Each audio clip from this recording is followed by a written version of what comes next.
Settle in. Get comfortable. Pull the covers up. Close your eyes and let everything else drift away. You're in the right place. Stadium lights have dimmed. Crowds are gone. The stories never stop. And tonight, here is one that almost never got told at all. Picture a small town in the northwest of Northern Ireland. Terraced streets climbing a gentle hill above a river, a place where everybody knows everybody, and where a boy with a guitar slung over one shoulder and a football tucked under the other arm is simply a familiar sight on his way to wherever he happens to be going next. This boy will grow up to be rated by the people who actually coached him and played alongside him as more naturally gifted than a teammate who will go on to become one of the most decorated footballers these islands have ever produced. And then, almost as quickly as his story begins, it will disappear from the record almost entirely, remembered by only a handful of people for the better part of 2 decades.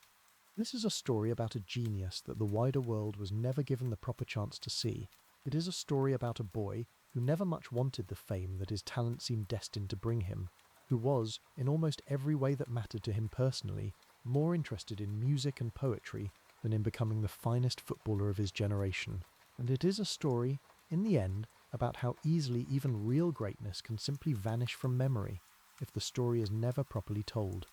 Let the evening settle around you. Let your body grow heavy. There is nowhere else you need to be and nothing else you need to do except listen. Here is where it begins. The stadium lights have dimmed. The crowds have gone home, but the stories never stop. And tonight, here is one that almost never got told at all. Picture a small town in the northwest of Northern Ireland. Terraced streets climbing a gentle hill above a river, a place where everybody knows everybody, where a boy with a guitar slung over one shoulder and a football tucked under the other arm is simply a familiar sight on his way to wherever he happens to be going next. This boy will grow up to be rated by the people who actually coached him and played alongside him as more naturally gifted than a teammate who will go on to become one of the most decorated footballers these islands have ever produced. And then, almost as quickly as his story begins, it will disappear from the record almost entirely, remembered by only a handful of people for the better part of 2 decades. This is a story about a genius that the wider world was never given the proper chance to see. It is a story about a boy who never much wanted the fame that his talent seemed destined to bring him, who was, in almost every way that mattered to him personally, more interested in music and poetry than in becoming the finest footballer of his generation. And it is a story in the end about how easily even real greatness can simply vanish from memory if the story is never properly told. Let the evening settle around you. Let your body grow heavy. There is nowhere else you need to be, and nothing else you need to do except listen. Here is where it begins. Adrian Doherty is born in June of 1973 in Strabane, a market town in County Tyrone, in the northwest of Northern Ireland, a place that sits close against the border with the Republic and that carries, like so many towns across that part of the country during this particular period, the ordinary weight of a society living through the Troubles, a low, constant hum of political and sectarian tension running beneath the everyday rhythms of school, work, and family life. Strabane, like many similarly sized towns across Northern Ireland during these decades, experiences its own share of the wider conflict's genuine violence and genuine disruption, a backdrop that shapes in ways both large and small the childhood of every young person growing up within it during this specific period. Adrian grows up the youngest of several children in a large, close working-class family, and from a remarkably early age, he displays a kind of restless, wide-ranging curiosity that sets him apart from many of the other boys in the town, drawn as much toward music and books and the specific, quiet pleasure of writing his own poetry as toward the football that so thoroughly dominates the leisure time of almost every other child around him. And yet football, when Adrian actually plays it, reveals something in him that goes well beyond ordinary boyhood enthusiasm. From a very young age, he displays a natural quickness and a natural close control that mark him out, even among the considerable footballing talent that a football-obsessed corner of Ireland regularly produces, as someone genuinely unusual. He plays for local youth teams around Strabane, and the specific hushed word of mouth that so often surrounds a genuinely gifted child begins to travel, in time, well beyond his own small community, eventually reaching the ears of scouts working for some of the biggest football clubs in England. Manchester United, a club with a long and storied history of recruiting talented young players from across Ireland, both north and south, identifies Adrian as a boy worth watching, and in 1987, at the age of 14, he joins the club's youth setup, beginning a relationship with English football's most famous institution that will, within only a handful of years, produce both some of the most extraordinary praise any young player at that club has ever received, and one of the most quietly heartbreaking conclusions that Manchester United's long history of nurturing young talent has ever produced. This particular pathway, a talented Irish schoolboy identified by English scouts and brought across the water to join one of England's grandest clubs, was, by the late 1980s, already a well-established tradition within professional football, Manchester United in particular having built strong scouting relationships across both Northern Ireland and the Republic that had, over previous decades, already produced several genuinely significant players for the club. It is worth pausing here to properly understand exactly what Adrian is stepping into, because the specific generation of young players coming through Manchester United's academy during precisely this period would go on to become one of the most celebrated groups of footballers the English game has ever produced.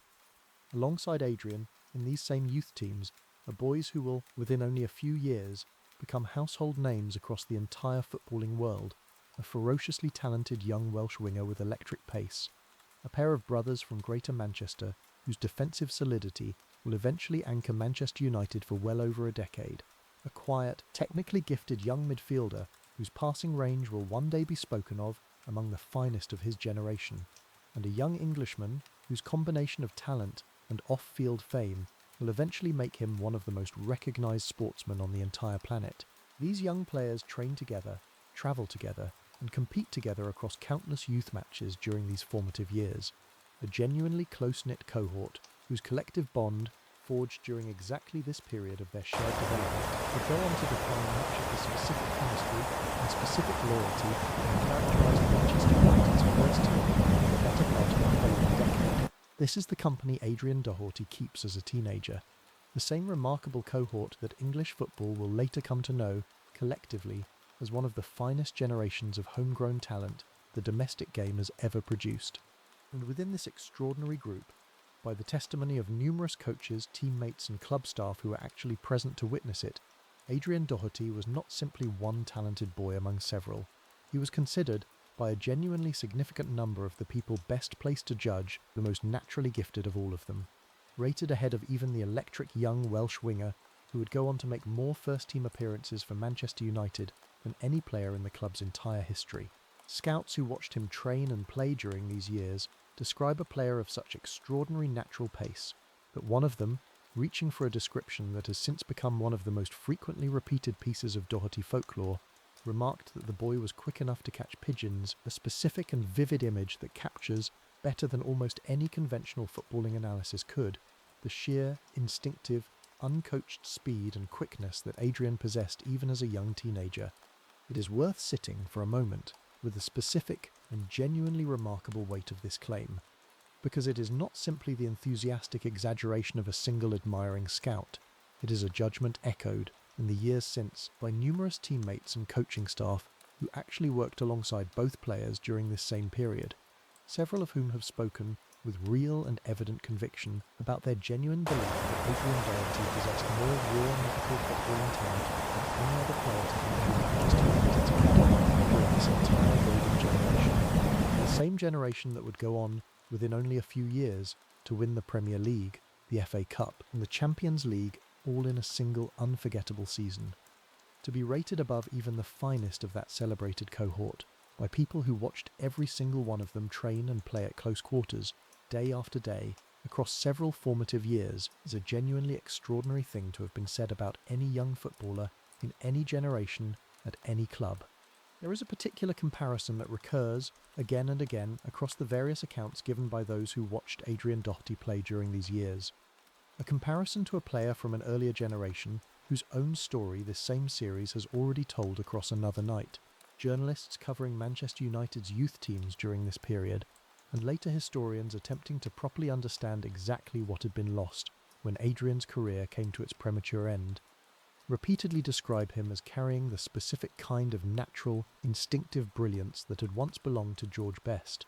A comparison offered not lightly but by people who had genuinely watched both players and who considered the similarity, in terms of raw natural gift, entirely genuine rather than simply a convenient piece of newspaper shorthand. This particular comparison carries additional weight given that Best himself had, only 2 decades earlier, arrived at Manchester United from precisely the same corner of the world, a working-class Northern Irish boy whose extraordinary natural talent had transformed him into the most celebrated footballer of his own generation, making the parallel between the two players feel, to those who drew it, considerably more than simply a convenient journalistic shorthand.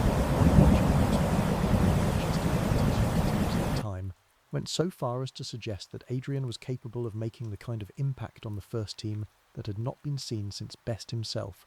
a specific and considered judgment rather than an idle piece of hyperbole offered by people whose job it was to assess young footballing talent with genuine professional rigour. This comparison carries a particular weight and a particular poignancy when set alongside everything this same series has already told about George Best's own extraordinary and ultimately tragic career.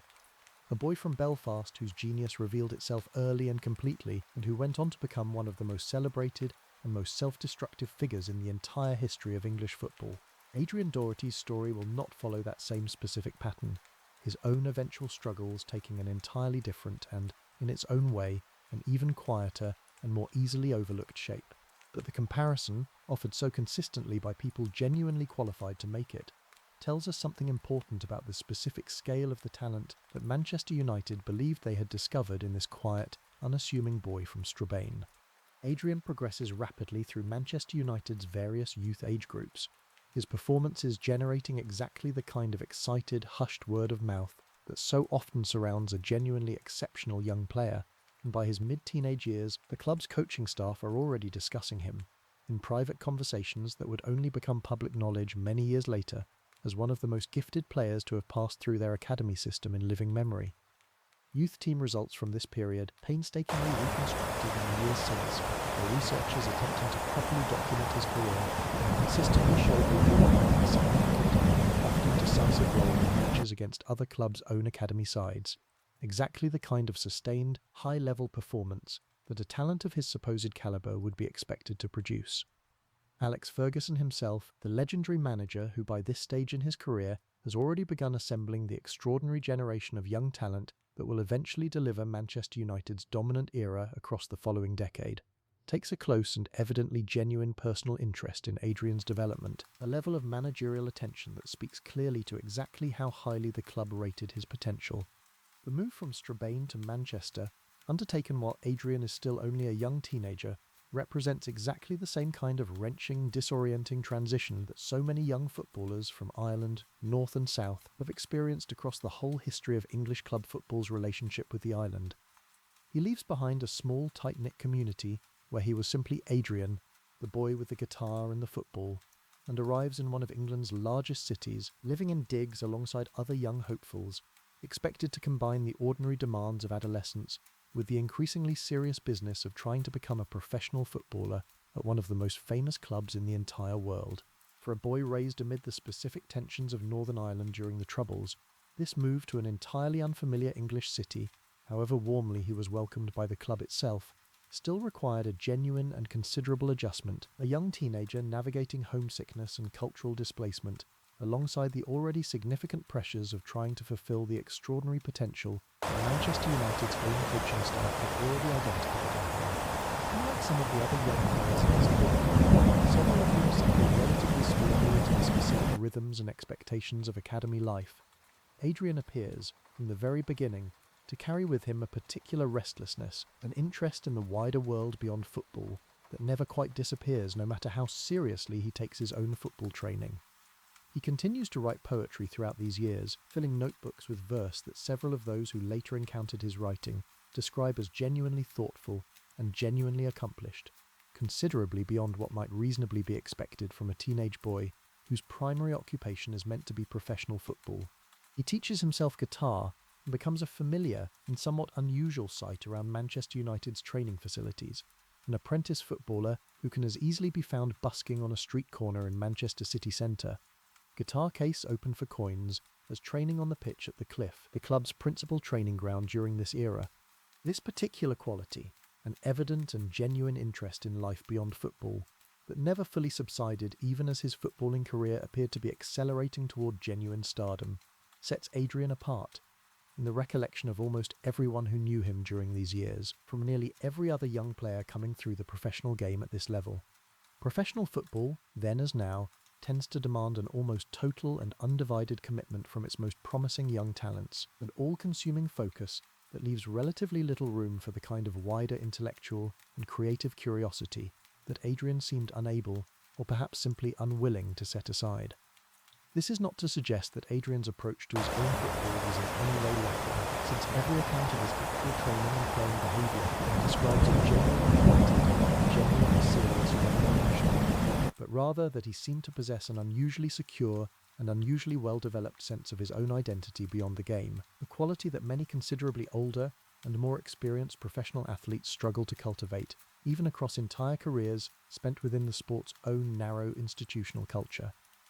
Teammates and coaching staff from this period describe him with a specific and consistent fondness, a naturally gifted, quietly spoken young man who seemed genuinely uninterested in the trappings of football stardom that so many of his equally talented contemporaries were already beginning to enjoy, more comfortable with a guitar or a notebook of half-finished poems than with the kind of attention his footballing talent was already beginning to attract.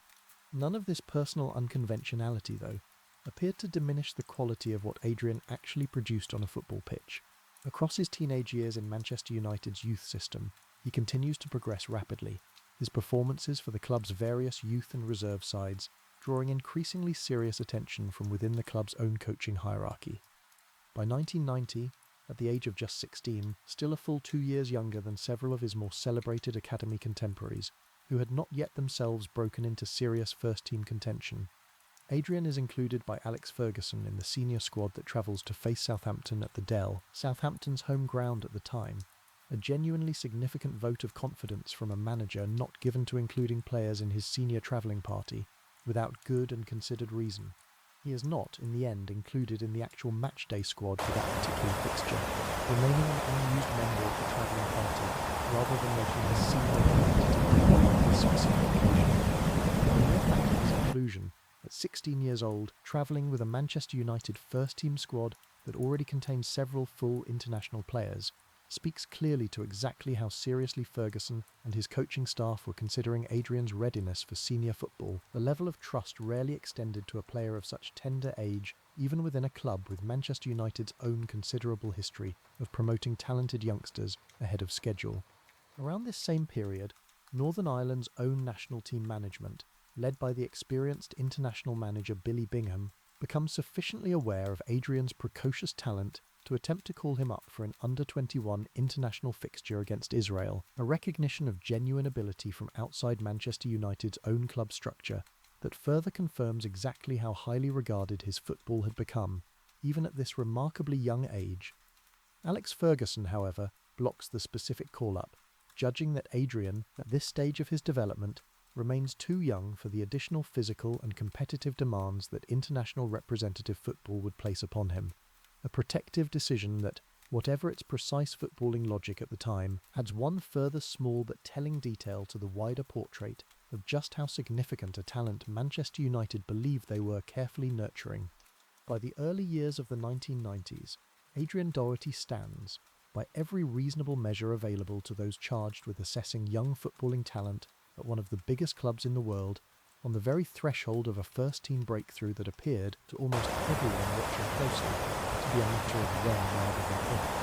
He was younger than most of the celebrated contemporaries who had already travelled with the first team, yet attracted representative interest from his own country's international setup, and he carried, in the considered judgment of scouts, coaches and teammates alike, more raw natural footballing gift than any other player in an academy generation that would, within only a few more years, become one of the most celebrated groups of young footballers the English game has ever produced. It is worth pausing, before this story moves toward its more difficult chapters, to properly understand exactly what made Adrian Doherty's football so distinctive, because the specific quality of his talent, described so consistently across so many separate accounts, deserves to be understood in some genuine technical detail rather than simply as vague, second-hand legend. He played predominantly as a winger, operating in wide attacking positions where his extraordinary natural pace could be deployed to maximum effect, and those who played alongside him describe a player whose acceleration over the first several yards bordered on the genuinely startling, a quality that, combined with close control good enough to retain the ball even at full sprint, made him an exceptionally difficult opponent for any defender to contain. His close control, in particular, drew repeated praise from coaching staff who considered it unusually advanced for a player of his age, allowing him to beat defenders in tight spaces with the same relative ease that his raw pace allowed him to beat them in open space. Several coaches from this period also remarked upon a genuine versatility to his game that went beyond his obvious pace and dribbling ability, a willingness and an ability to contribute defensively when required, and a two-footedness that meant opposing fullbacks could never simply force him into a weaker side in the hope of neutralising his threat.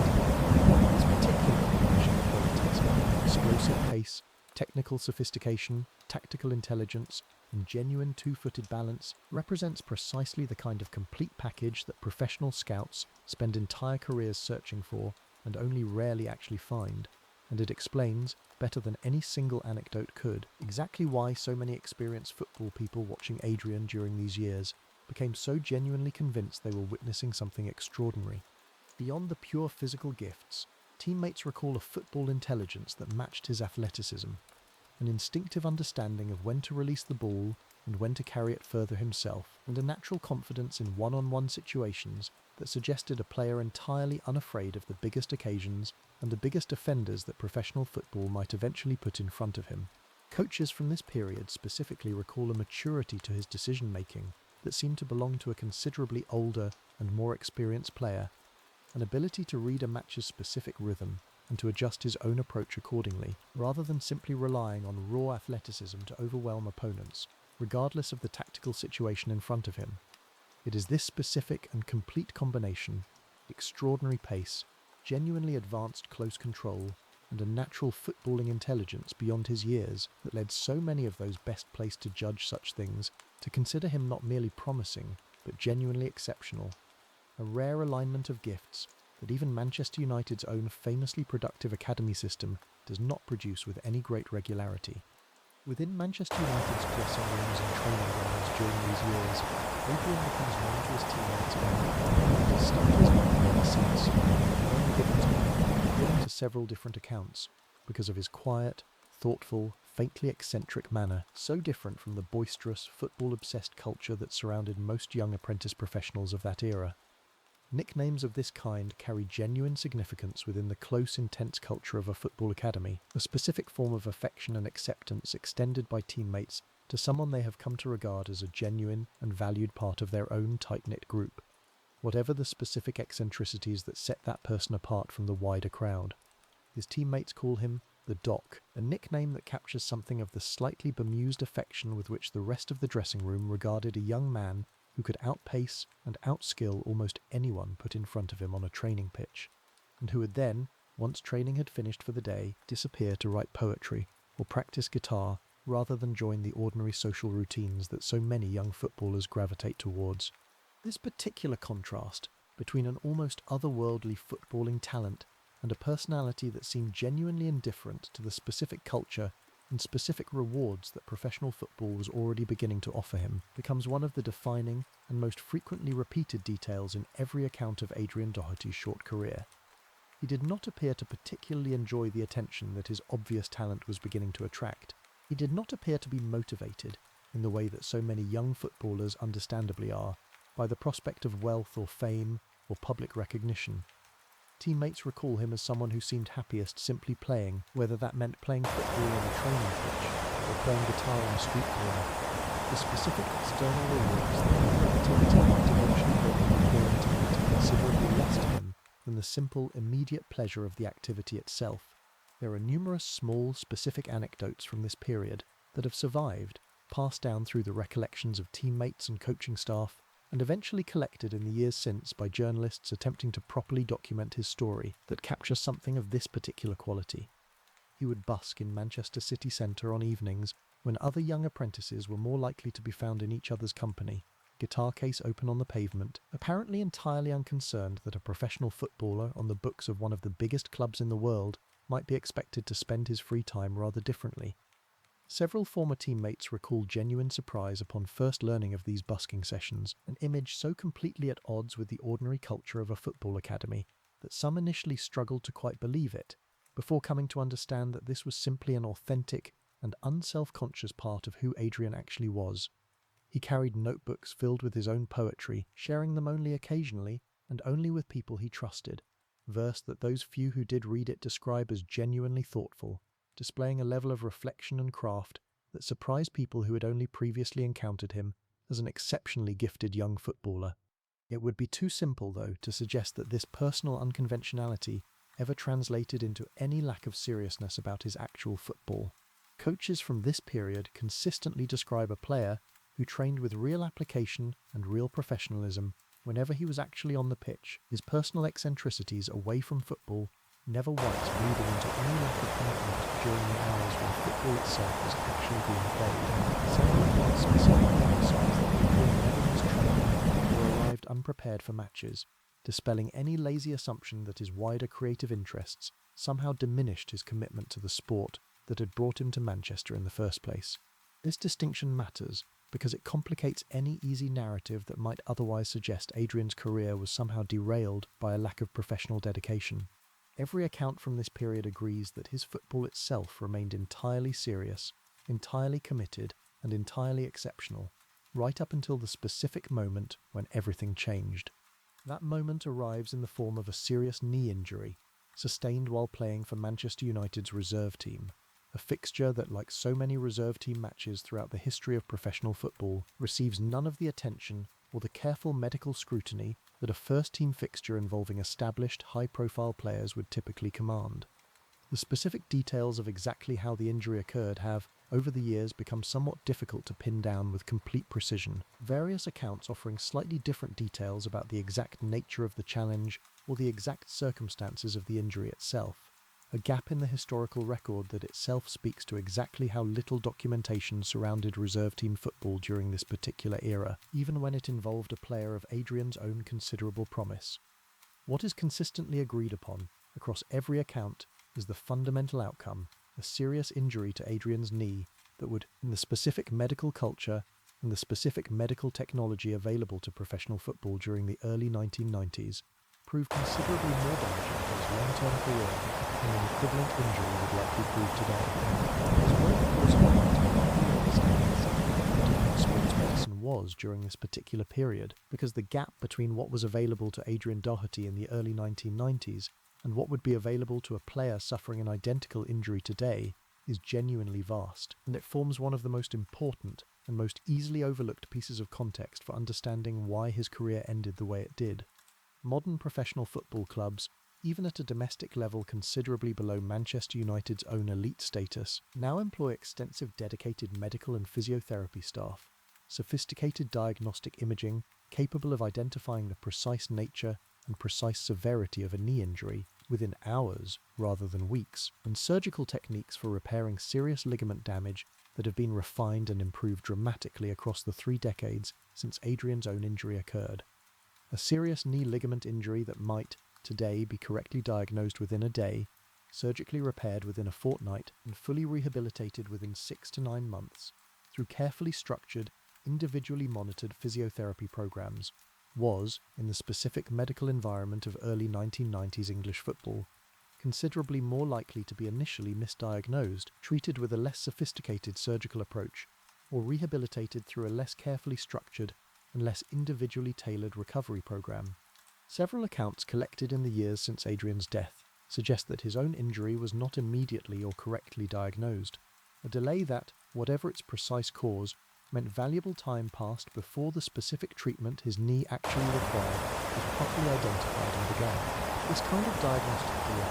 unremarkable and almost unavoidable given medical standards, nonetheless proved devastating for a young player whose entire professional value rested so heavily on the specific, extraordinary pace that had first brought him to Manchester United's attention. A knee injury that might have been fully and completely resolved with the kind of prompt, sophisticated treatment available to a modern player was instead allowed to develop into a more chronic and more career-limiting problem, the specific window during which optimal treatment might have restored Adrian's full physical capabilities, passing before that treatment was properly applied. The specific and painful irony of this situation deserves to be named plainly, because it says something important about the wider culture of professional football during this era, an era in which the immense value of the club's most promising young players had not yet been matched by an equally immense investment in protecting and properly treating those same players when injury inevitably occurred.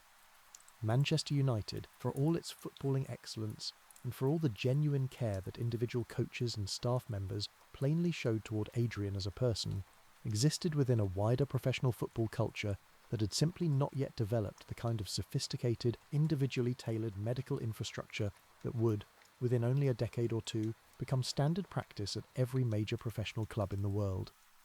Adrian Doherty's injury, in this sense, was not simply an unfortunate individual misfortune, it was also, in part, a genuine institutional failure of an era, a demonstration of exactly how much English football's approach to protecting its own most talented young players still had left to learn. This particular institutional shortcoming was, in fairness, not unique to Manchester United, but reflected a wider and genuinely systemic gap across the whole of English professional football during this period.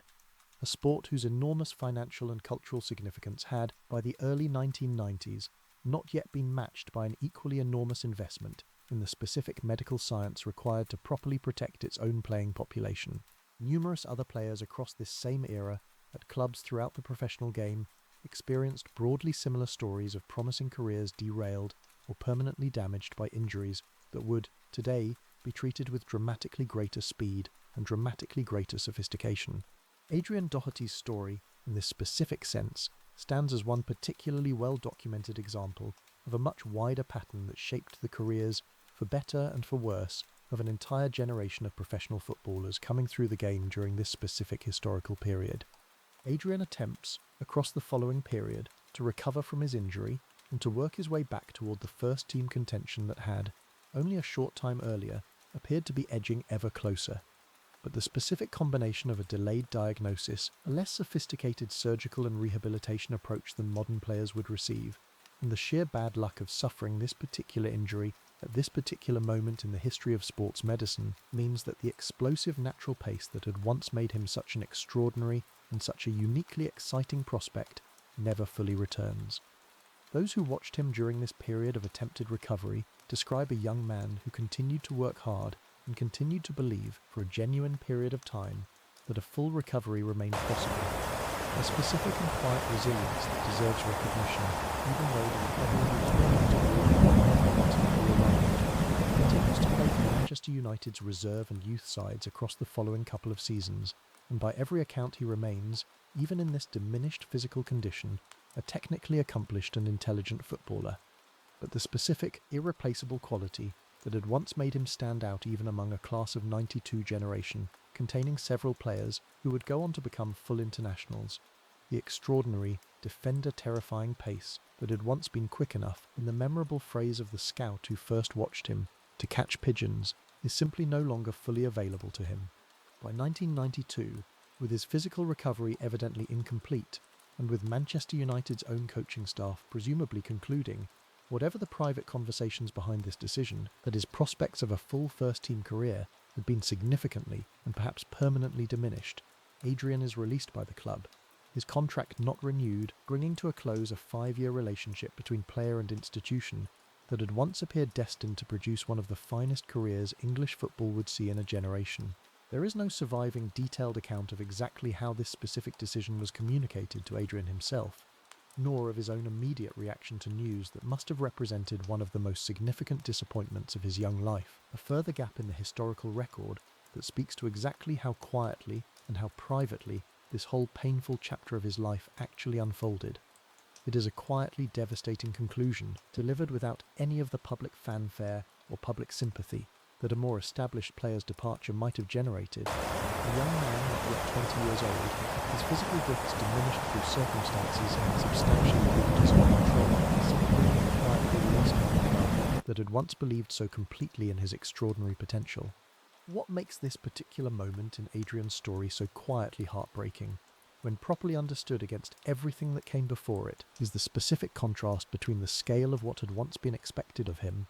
and the almost complete absence of any wider public awareness that anything significant had even happened. Manchester United's release of a promising but ultimately unsuccessful young reserve player generates no newspaper headlines, no public discussion, no wider footballing conversation of any kind.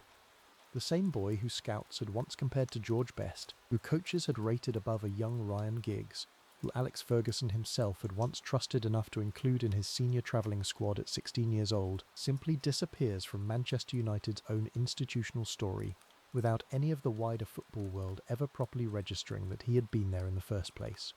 Following his release from Manchester United, Adrian returns to Ireland and signs for Derry City, a well-supported club playing in the League of Ireland, competing in the domestic Irish professional football system rather than in England's professional leagues. It is, by any reasonable measure, an enormous step down from the level of football that had once seemed to be his natural and inevitable destination. A talented young player who had once travelled with Manchester United's first team squad, now playing in a considerably smaller and considerably less prestigious professional environment. Derry itself sits only a short distance from Strabane, making this particular move as much a homecoming as a career decision. A young man returning to football in the city and footballing community, close enough to his own family and his own to offer a genuine sense of familiar comfort during what must have been a genuinely difficult professional transition. Derry City itself carries its own significant history within Irish football, a club whose supporters bring a passion and a loyalty to their team that rivals anything found at considerably bigger clubs, and Adrian's return to Irish football, whatever the diminished scale of the stage compared to Manchester United, was greeted with genuine warmth by a footballing community that understood exactly the scale of talent this young man from nearby Strabane had once been considered to possess. His time at Derry City, spanning roughly a season across 1993 and 1994, produces flashes of the technical quality that had once marked him out as such an exceptional prospect, but the specific, explosive pace that had defined his game at its absolute peak remains, by most accounts, only partially restored, a diminished but still visible echo of the player he had once promised to become. It is worth pausing here to properly register exactly what this period represents in the wider shape of Adrian's story, because it captures something genuinely poignant about the specific and quiet nature of his decline. There is no single dramatic scandal here, no public collapse, no self-destructive spiral of the kind that has shadowed several of the other stories this same series has told. There is simply a talented young man, his body no longer quite capable of the specific, extraordinary gift that had once made him so exceptional, playing out the remaining diminished portion of his professional football career in a considerably smaller league, a long way both geographically and competitively from the stage that his talent had once seemed destined to command, absorbing this considerable disappointment with the same pride and assumed dignity that had characterised him throughout his entire time at Manchester United. His time at Derry City does not last especially long, and by the middle of the 1990s, Adrian's professional football career, in any meaningful competitive sense, has effectively come to its conclusion. He is barely into his 20s, an age at which many footballers, including several of his own former Manchester United Academy contemporaries, are only just beginning to establish themselves as genuine first-team regulars at the very highest level of the English game. Ryan Giggs, the same player Adrian had once been rated above by numerous coaches and teammates, is by this point already an established Manchester United first-team player and a full Wales international, embarking on a career that will eventually see him make more appearances for the club than any player in its entire history. The specific and painful contrast between these two parallel timelines, one talented young winger establishing himself as a genuine club legend, while the other quietly leaves the professional game altogether, captures, better than any single detail, the sheer scale of what a single poorly treated injury had actually cost Adrian Doherty. Adrian Doherty, meanwhile, quietly and without any wider public notice, walks away from professional football altogether, his own extraordinary early promise reduced, within only a few short years, to little more than a fading memory shared among a small circle of people who had actually witnessed it. What happens to Adrian Doherty across the second half of the 1990s, in the years immediately following his departure from professional football, remains, even now, considerably less well documented than the earlier chapters of his story, a genuine and telling reflection of exactly how completely he had faded from Even Oliver Kay's own extensive research, conducted many years later, encounters real difficulty reconstructing this specific period with the same level of detail available for his earlier academy years, a genuine gap in the historical record that speaks, in its own quiet way, to exactly how thoroughly Adrian had already disappeared from anyone's sustained attention by this point in his life. He does not pursue football at any lower level in any sustained or well-documented way, choosing instead, by every indication available to those who have since attempted to reconstruct this period of his life, to step away from the sport that had once seemed destined to define his entire adult existence. This particular choice, walking away from football entirely rather than continuing to chase a diminished version of the career he had once been so close to achieving, deserves to be understood with some genuine care and some genuine sympathy, because it reflects something important about who Adrian actually was as a person, distinct from the specific footballing talent that had once made him so remarkable. This was never, from everything we know about him, a young man who had defined his own sense of self primarily around football, in the way that so many young professional footballers understandably do. He had always carried other interests, music and poetry chief among them, that mattered to him every bit as much as the football that had brought him to Manchester United in the first place. Once the football career that had once seemed so inevitable proved, through circumstances substantially beyond his own control, no longer available to him at the level his talent had once promised, Adrian appears to have made a genuine and considered decision to build an ordinary adult life around other things entirely, rather than spending years chasing an increasingly unlikely return to the football stardom that injury had denied. A decision that many other players in similar circumstances, understandably reluctant to relinquish a dream they had spent their entire childhood pursuing, have found considerably harder to make.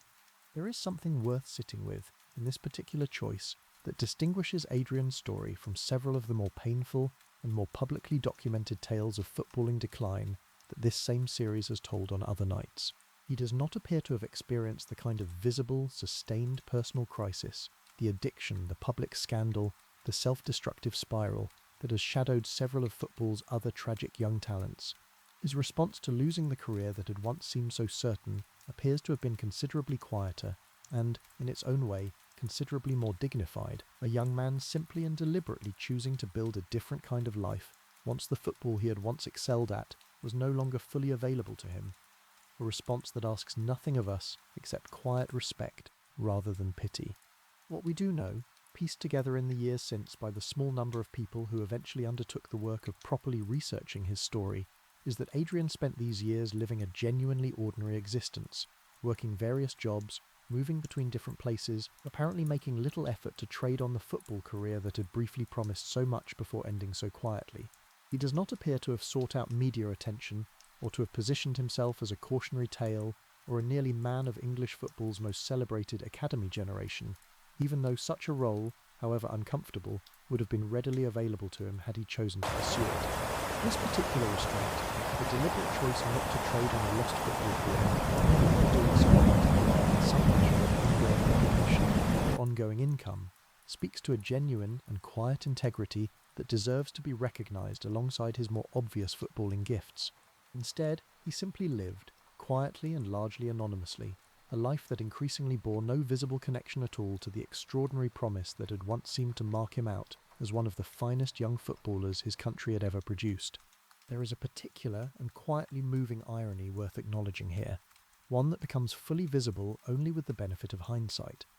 While Adrian Doherty was building this quiet, largely anonymous adult life, the very same generation of Manchester United players he had once been rated above was, across these same years, achieving a level of collective and individual success that would make them, collectively, one of the most celebrated groups of footballers in the entire history of the English game. In 1999, Manchester United complete an unprecedented treble, winning the Premier League, the FA Cup and the Champions League, all in the same remarkable season, built substantially around the same class of '92 generation that Adrian had once trained and played alongside as a teenager. Ryan Giggs, Paul Scholes, David Beckham, Nicky Butt and the Neville brothers all play significant roles in this extraordinary triumph, their names permanently and rightfully enshrined in the wider history of English football. Adrian, watching this triumph unfold from whatever ordinary corner of his own quiet life he happened to be occupying at the time, presumably experienced this specific moment with a complicated mixture of feelings that we can now only imagine. Genuine pride in former teammates he had once called friends, alongside whatever private and small sense of what might have been such a moment must inevitably have carried for him. Adrian Doherty's own name appears nowhere in the story of that triumphant season, his own considerable earlier promise having faded so completely from public memory that almost nobody writing about Manchester United's golden generation during this period thinks to mention him at all. This is worth pausing on directly, because it raises a genuinely important question about how football history actually gets written, and about whose stories end up being preserved and whose end up being quietly lost. Football as a sport and as a culture has developed remarkably sophisticated mechanisms for celebrating and preserving the stories of its successes, its treble winners, its record breakers, its World Cup winning captains. It has developed considerably less sophisticated mechanisms for preserving the stories of its nearly men, the players whose talent was every bit as real and every bit as remarkable as those who went on to greater fame, but whose careers were derailed by circumstances, injury chief among them, that had nothing to do with any lack of ability on their own part, a genuine and troubling gap in how the sport chooses to remember its own history. Football historians and journalists who have studied this wider phenomenon have identified numerous other similarly forgotten talents across the history of the professional game, players whose careers ended prematurely through injury or misfortune, and whose stories, absent the kind of dedicated research effort that eventually rescued Adrian Doherty's own tale, have simply been allowed to disappear from any meaningful historical record. What makes Adrian's specific case particularly significant and particularly worth telling as an example of this wider pattern is the sheer, well-documented scale of praise he received from so many silent, credible witnesses, a body of testimony substantial enough that his eventual, belated recognition feels less like speculative reconstruction and more like the simple correction of a genuine historical oversight, a story finally restored to its rightful place, rather than one merely invented after the fact. Adrian Doherty's story, across these years, exists only in the private memories of the relatively small number of people who actually played alongside him, coached him, or scouted him during his time at Manchester United, a form of knowledge that, without deliberate effort to record and preserve it, risks disappearing entirely once those who hold it eventually pass on themselves. Several members of the wider Manchester United coaching and scouting community from this era have spoken, in later years, about their own persistent sense that Adrian's story deserved to be told properly, that the specific scale of what had been lost when his career ended deserved wider recognition than the near-total silence that had, for so many years, surrounded his name. But the specific mechanisms by which football history typically gets written, driven overwhelmingly by success, by trophies, by records, by the kind of dramatic public narrative that sells newspapers and generates television audiences, simply had no obvious place for a story this quiet, this private, and this fundamentally sad. It is worth considering, too, exactly how differently Adrian's story might have been remembered had his career ended in some more dramatically documented fashion. A serious public injury suffered in a genuine first-team match, witnessed by thousands of spectators and reported in the following day's newspapers, rather than an injury sustained in a reserve team fixture, receiving no meaningful coverage at all, the specific and almost arbitrary quality of which football stories become permanently preserved and which simply fade away, often determined more by the particular circumstances surrounding a career's conclusion than by the actual scale of the talent involved, represents one of the more genuinely troubling aspects of how football history actually functions in practice. A system that celebrates success extravagantly, while frequently allowing equally remarkable, but less publicly dramatic stories to disappear almost entirely. Had Adrian's own injury occurred just a handful of steps further along in his career, in a genuine first-team fixture, rather than an unremarked reserve match, the entire subsequent shape of how his story was remembered, or forgotten, might easily have unfolded very differently indeed. Across the remainder of the 1990s and into the early 2000s, Adrian continues to live this quiet, largely undocumented adult life, apparently at peace with a version of existence that bore little resemblance to the football stardom that had once seemed destined to be his. He maintains his interest in music throughout this period, by several accounts continuing to write and perform, and he works a variety of ordinary jobs, moving between different places in search of whatever combination of work and circumstance happened to suit him at any given time. There is no evidence, across this entire period, of the kind of visible unhappiness or visible bitterness that might reasonably be expected from a young man who had come so close to a career of genuine footballing greatness, only to see it taken from him through circumstances substantially beyond his own control. This particular equanimity, whatever its precise source, deserves to be recognised as a young man who had experienced a genuinely significant loss, the loss of a career and a level of achievement that very few people are ever given the opportunity to even glimpse, and who appears to have processed that loss without the kind of visible personal crisis that might understandably have followed it. It stands, in this specific sense, in genuine and instructive contrast to some of the more publicly documented struggles that have shadowed other footballers across the history of the sport who lost careers to injury or misfortune, several of whom experienced considerably more visible and considerably more painful personal difficulties in the years that followed their own comparable disappointments. Whether this equanimity reflected genuine acceptance or simply a personality that had never fully invested his own sense of identity in football to begin with, or some combination of both, remains difficult to determine with complete certainty given how little detailed personal testimony survives from Adrian himself concerning his own feelings about the career he had lost. What we do know is that he continued to live, quietly and without any apparent bitterness, a life built around the things that had always mattered most to him: music, and an evident and enduring curiosity about the wider world beyond football. In April of the year 2000, Adrian makes a decision that will, within only a matter of weeks, take on a genuinely tragic significance, moving to the Netherlands to take up work at a furniture company, a genuinely ordinary job in a genuinely ordinary industry, a considerable distance in every conceivable sense from the extraordinary footballing destiny that had once seemed so certain to define the whole of his adult life. It was, by several accounts pieced together in the years since, a decision made with genuine enthusiasm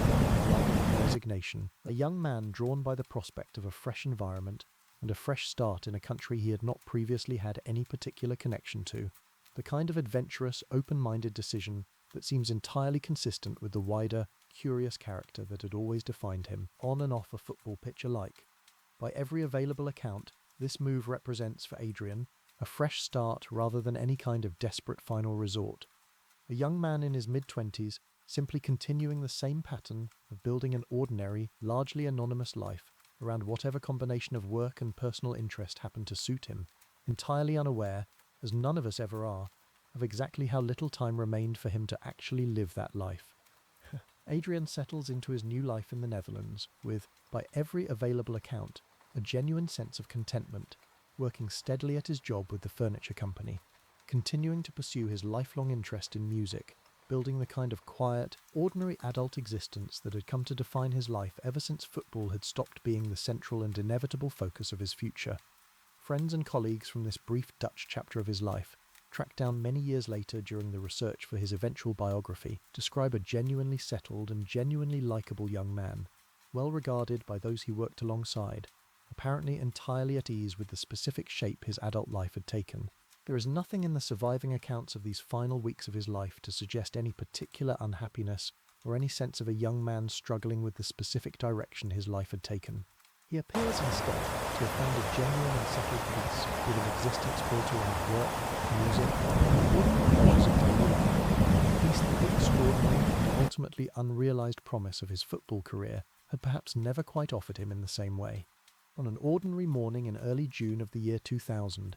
walking to work along a route he had presumably walked many times before,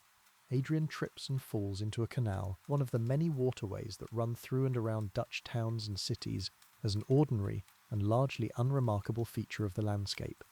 It is, in the most immediate and literal sense, simply an accident, the kind of small, unremarkable mishap that happens to people every single day, walking to work on an ordinary morning without any of the drama or any of the warning that might make such a moment feel, in the instant it happens, like anything more than a brief, embarrassing inconvenience. There is a particular and almost unbearable poignancy in the sheer ordinariness of this moment. A young man who had once been considered one of the most naturally gifted athletes of his entire generation, his balance and his physical coordination once so extraordinary that scouts compared his pace to a bird taking flight, brought down not by any dramatic sporting misfortune, but by the same small, banal accident that could happen on any given morning to absolutely anyone at all. But this particular fall proves to be very much more serious than any ordinary stumble. Emergency services are called, and Adrian is pulled from the water, but by the time he is recovered, he has been submerged for long enough that the specific and devastating consequences of that submersion have already begun to take hold. He does not regain consciousness. He is taken to hospital in The Hague, the Dutch city nearest to where the accident occurred, and he remains there in a coma for several days, with his family travelling from Northern Ireland to be at his bedside as doctors work to determine whether there is any realistic prospect of his eventual recovery. There is not. On the 9th of June 2000, one day short of what would have been his 27th birthday, Adrian Doherty dies in that hospital in The Hague, his family present at his bedside in the final hours, a young man whose extraordinary early promise as a footballer had once seemed to mark him out for a life of genuine sporting greatness, dying, in the end, in circumstances of such quiet, unremarkable ordinariness that the specific tragedy of his death received, at the time, only the smallest fraction of the public attention that his footballing talent, properly recognised, might otherwise have generated. The news of Adrian's death does reach some of his former Manchester United teammates and coaching staff, several of whom, in the years since, have spoken movingly about their own genuine shock and genuine grief upon learning that the boy they remembered so vividly as one of the most naturally gifted players they had ever encountered had died in such sudden and such quietly tragic circumstances, so far removed from the football world that had once seemed destined to define his entire adult life. But the wider football media and the wider football watching public largely do not register the story at all, a reflection of exactly how completely Adrian Doherty had faded from public consciousness in the years since his release from Manchester United, a young man whose death, in any world where his earlier promise had been properly and widely remembered, might reasonably have generated the kind of significant, sorrowful media coverage that the deaths of other prematurely lost sporting talents typically receive. Adrian's funeral takes place in Strabane, by the local community who had known him not as a footballing prodigy, whose career had fallen agonisingly short of greatness, but simply as one of their own, a local boy who had gone away to Manchester as a teenager and who had, in the years since, largely returned to the same kind of ordinary, unremarkable life that so many of his childhood friends and neighbours were themselves living. Neighbours and childhood friends who attended the funeral have spoken, in the years since, about the specific and genuine outpouring of local grief that accompanied his death, a community that understood, whatever the wider football world's own ignorance of Adrian's story, exactly what kind of person they had lost,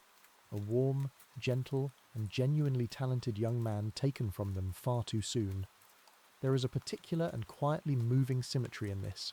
A young man whose story had briefly touched the very edges of English football's grandest stage, returning in death to the small, close community that had first produced him, mourned by people who had known him his whole life, rather than by the wider football world that had, for the most part, already forgotten he had ever existed. Several of Adrian's former Manchester United teammates and coaching staff, upon learning of his death, respond with a genuine and evidently lasting grief that speaks to exactly how significant a presence he had once been within that dressing room, whatever the wider football world's own lack of awareness about who he had been.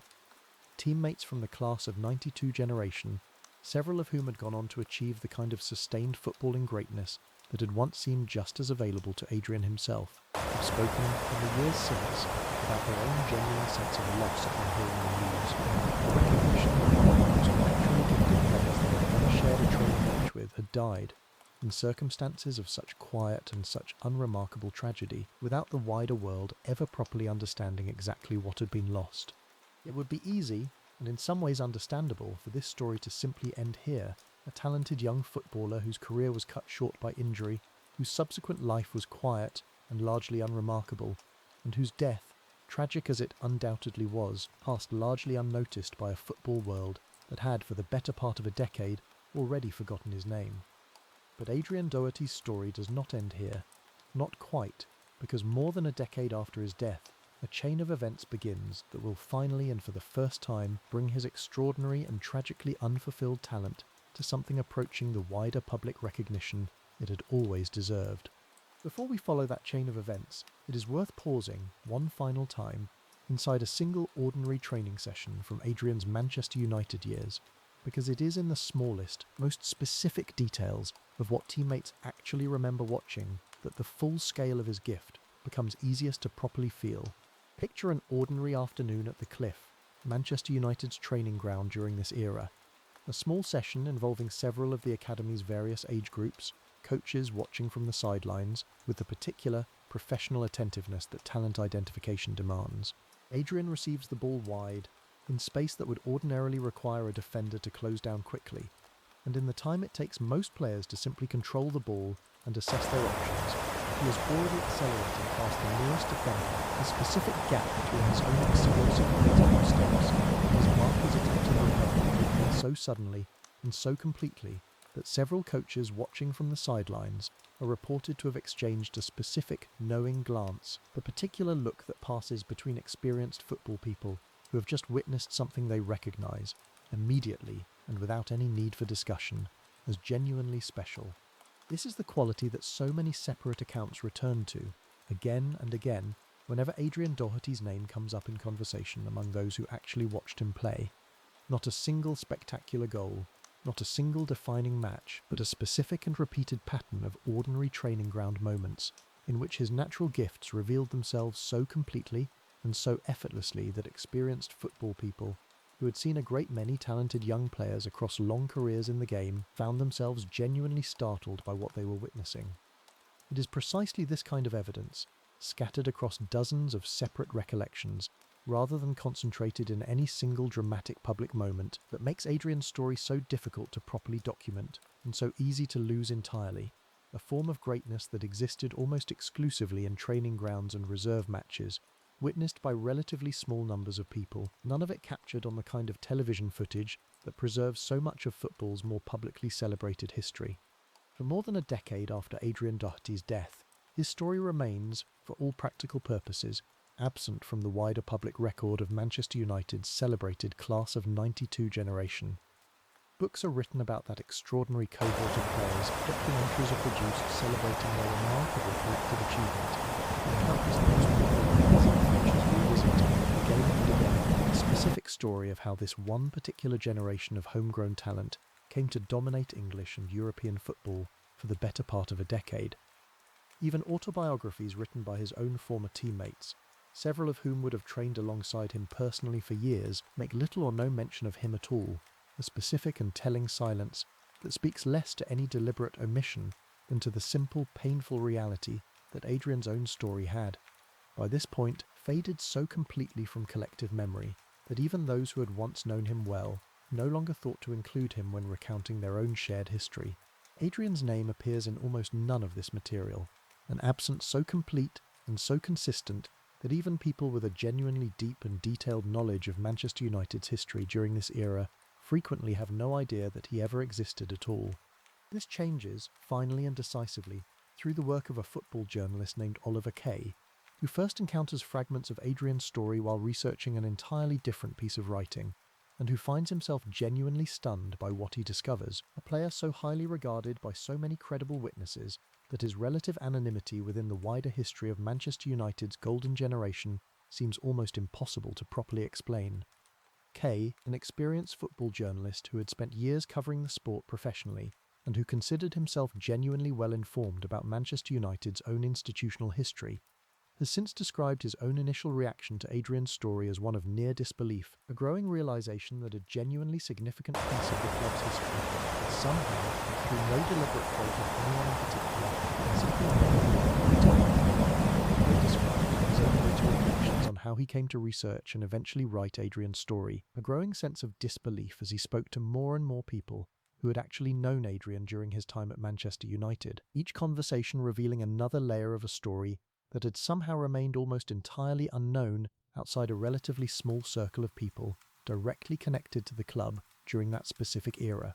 What Kay eventually produces, after years of painstaking research involving conversations with dozens of people who had known Adrian at various stages of his short life, is a book titled Forever Young, published in 2016, more than 15 years after Adrian's own death, a work that finally and properly tells the story that this same account has been telling you tonight. A story of extraordinary talent, quiet unconventionality, cruel misfortune, and a life that ended far too soon in circumstances that the wider football world had, for so many years, simply never had any reason to learn about.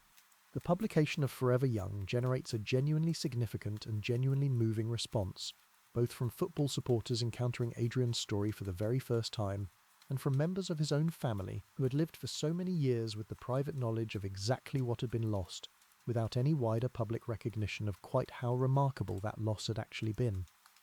The book receives widespread and genuinely enthusiastic critical acclaim upon its publication, praised by football writers and by general readers alike for the specific care and the specific sensitivity with which it approaches a story that could, in less careful hands, have easily tipped over into either mawkish sentimentality or exploitative sensationalism. Members of Adrian's family have spoken, in the years since the book's publication, about their own complicated feelings regarding the sudden arrival of public attention toward a story they had, for so long, kept largely private, a mixture of gratitude that Adrian's genuine talent and genuine character were finally being properly documented, and a lingering, understandable discomfort at seeing such an intensely personal and painful family story become, for the first time, a matter of wider public interest and public commentary. There is something genuinely important, worth sitting with directly, in the specific manner in which Adrian Doherty's story was finally told, and in the considerable length of time it took for that telling to actually happen.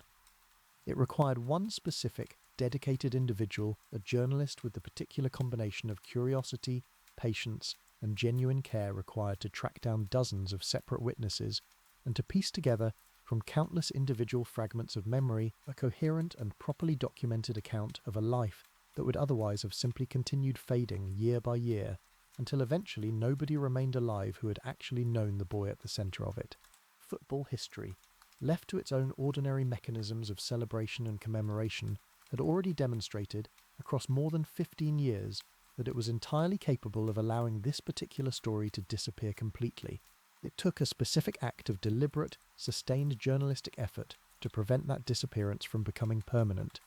It is worth considering, too, exactly how many other stories similar to Adrian's have not been so fortunate, how many other genuinely talented young footballers across the whole history of the professional game have faded from memory entirely, their own considerable gifts and their considerable merits, never properly documented, because no equivalent act of dedicated, patient research ever happened to focus on their particular case. Adrian Doherty's story, remarkable and moving as it now is, having finally been properly told, stands as a specific reminder of a much larger and much less comfortable truth about how football history actually gets constructed, a process that depends, more than the sport's own institutions might like to admit, on the specific and somewhat arbitrary attention of individual writers and researchers, rather than on any systematic, comprehensive effort to preserve the stories of every genuinely gifted player who ever passed through the game. It is worth taking a moment, as this story approaches its own conclusion, to consider exactly how it differs from the other remarkable football lives explored across other nights in this same series, because Adrian Doherty's particular tale occupies a genuinely distinct place among them, unlike anything else this whole collection of stories has yet had to offer.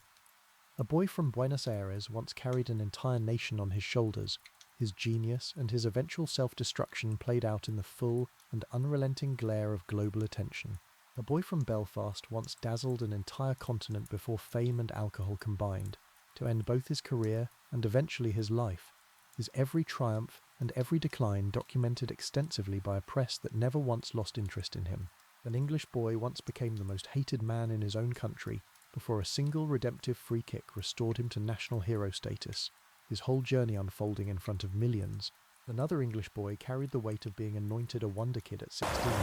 his entire adult life since, lived out in a kind of restless, well-documented public view. A joyful Brazilian genius captivated the whole world for a golden handful of years before fading, gently and without any great scandal, into a quieter, still visible later life. And an unfancied English football club once defied every calculation to become champions of their entire country, watched by millions as it happened. Adrian Doherty's story shares almost none of this specific quality of public visibility. His genius, whatever its true scale, was witnessed by a genuinely small number of people, documented almost nowhere in real time, and preserved, in the years immediately following his death, only in private memory rather than any form of public record. His decline was not played out in newspapers or on television screens. His death itself received barely any notice at all.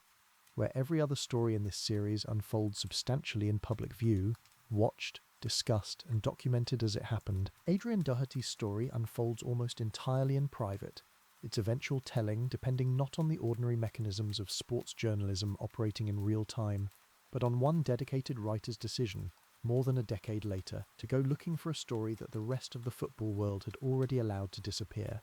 This particular quality, arguably, makes Adrian's story more rather than less significant to include alongside these other, more famous tales,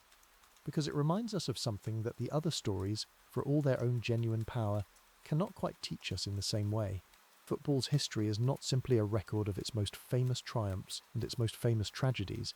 It is also, inevitably, a graveyard of countless other stories, talents every bit as real and every bit as remarkable as the ones we happen to remember, lost through only simply through the specific and often arbitrary mechanisms by which some stories get told and preserved, while countless others simply fade away, unrecorded, and eventually forgotten by everyone except the small circle of people who happen to witness them directly. There is a particular and genuinely poignant symmetry worth noting here,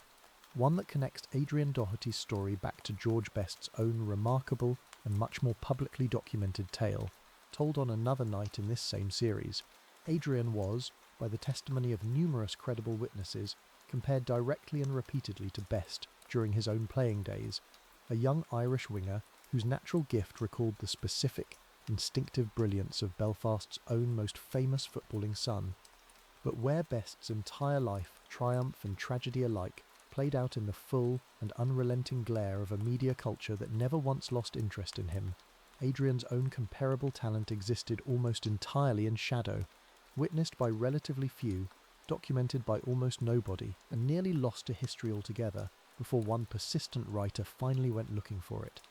The same essential quality of talent in two different young Irish footballers, separated by a generation, produced two entirely different kinds of story, one told so extensively that it has become a permanent part of football's wider cultural memory, and the other nearly erased completely, saved only by the specific, deliberate effort of a single dedicated researcher working more than 15 years after the story's own conclusion. There is a genuine and unanswerable question that sits at the very heart of Adrian Doherty's story, one that every single person who has ever researched or written about his life inevitably returns to. What might his career actually have become had the specific injury that ended his rise occurred at a different point in the history of sports medicine, or had it been correctly diagnosed and properly treated at the time it actually happened? Given the sheer, consistent scale of the praise offered by so many credible witnesses, coaches, scouts and teammates who went on to achieve genuine footballing greatness themselves, it is entirely reasonable to wonder whether Adrian Doherty, in a world where his knee had been treated with the kind of sophisticated modern medical care that professional football now takes for granted, might have gone on to become one of the finest wingers of his entire generation, a genuine rival to the very teammates who, in the world that actually happened, went on to win trophies and international caps that a healthy, fully recovered version of Adrian might easily have won himself. Football writers who have engaged seriously with this specific counterfactual point to the sheer breadth and the sheer consistency of the praise Adrian received as the strongest possible evidence for taking this speculation seriously, rather than dismissing it as simple sentimental exaggeration born of hindsight and tragedy. It is one thing for a single admiring scout to overstate a young player's potential in the excitement of an initial discovery. It is quite another for dozens of separate witnesses, coaches, teammates and club staff across several years to independently arrive at broadly the same extraordinary assessment of a player's ability, a consistency of testimony that lends genuine credibility to the specific and remarkable claims made about exactly how good Adrian Doherty might eventually have become. It is, of course, an entirely unanswerable question, and it would be a mistake to dwell on it indefinitely, as doing so risks reducing Adrian Doherty's actual, lived life, brief and quiet and largely unremarkable as its final decade may have been, to nothing more than the shadow of a career that never actually happened. He did not, after all, spend the years following his release from Manchester United in visible mourning for the footballer he might have become. He built, instead, an ordinary adult life around music and work and whatever combination of interests genuinely mattered to him, and there is no persuasive evidence that he considered this actual life any less worth living than the alternative, more celebrated life that injury had denied him. Perhaps the more useful and more genuinely respectful question to ask, rather than endlessly speculating about the career Adrian never had, is simply this: what did Adrian Doherty actually leave behind in the life he genuinely lived, brief and quiet, and largely undocumented as so much of it remains? He left behind a body of poetry, private and personal, that those few who encountered it describe as genuinely thoughtful and genuinely accomplished. He left behind music, performed on street corners and training ground car parks, that gave him, by every indication available, real and immediate personal joy. He left behind the specific and enduring affection of teammates and coaches who, more than 2 decades after last training alongside him, still speak of him with genuine warmth and genuine admiration. And he left behind, eventually, once his story was finally and properly told, a permanent reminder to the wider football world of exactly how easily genuine greatness can pass unnoticed, if nobody happens to be paying close enough attention at the right moment. This is the most genuinely valuable lesson Adrian Doherty's story offers, sitting alongside the other tales this same series has told across its various nights. Football, like life more broadly, does not reliably reward talent with recognition, nor does it guarantee that genuine greatness will be properly witnessed, properly documented, and properly remembered. Sometimes the finest player in an entire academy generation, rated above teammates who would go on to become full internationals and treble winners, simply disappears from the record, his story preserved only by chance, and only by the eventual, dedicated effort of a single writer willing to go looking for what everyone else had already stopped looking for, a genuinely sobering thought worth carrying alongside every other lesson this whole remarkable story has to offer.